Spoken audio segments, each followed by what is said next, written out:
Hujambo na karibu mtazamaji wa Zone Media. Jina langu naitwa Victor Moshi. Burkina Faso na Mali zimechukua hatua kubwa ya kihistoria kwa kutangaza mpango mpya wa kushirikiana na Urusi katika ujenzi wa mitambo ya nishati ya nyuklia pamoja na vituo vya utafiti wa kisayansi. Mpango huu unalenga kutatua tatizo sugu la ukosefu wa umeme katika nchi hizo na kuimarisha maendeleo ya viwanda na uchumi kwa ujumla. Makubaliano haya yanaungwa mkono kikamilifu na serikali ya Urusi na yanasimamiwa na kampuni ya nyuklia ya taifa la Urusi, Rosatom.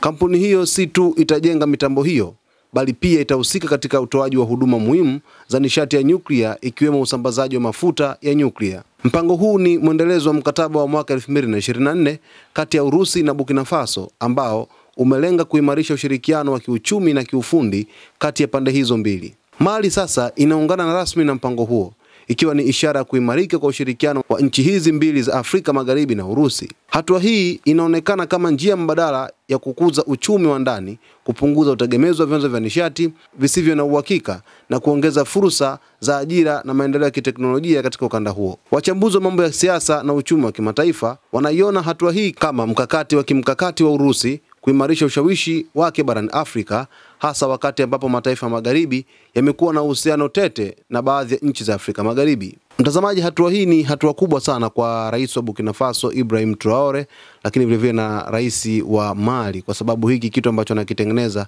ni uhusiano mzuri na utaimarika kupitia huu mpango wa nyuklia ambao unakuja katika nchi zao, ikiwa Urusi ndiyo ambaye anakwenda kuisaidia nchi hizi mbili kati ya Burkina Faso pamoja na Mali kuhusiana na ujenzi wa mitambo ya nyuklia nchini Burkina Faso. Lakini licha ya kwamba Burkina Faso na Mali zitafaidika, ni kwamba mpango huu utakuwa ni madhubuti zaidi kwa sababu ya kusambaza mafuta ya nyuklia, lakini vile vile kusambaza nishati pia ya nyuklia katika nchi hizi mbili, ikiwemo nishati ya umeme kutumia nyuklia. Kwa hiyo haijaanishwa wazi kwamba nyuklia hizi zitakwenda kutumika moja kama ya lengo la kupata silaha za nyuklia au la, lakini ni miongoni mwa ajenda ambazo zinakwenda kutekelezwa hivi karibuni. Sasa salia na Zone Media ili uweze kuhabarika zaidi. Jina langu naitwa Victor Moshi.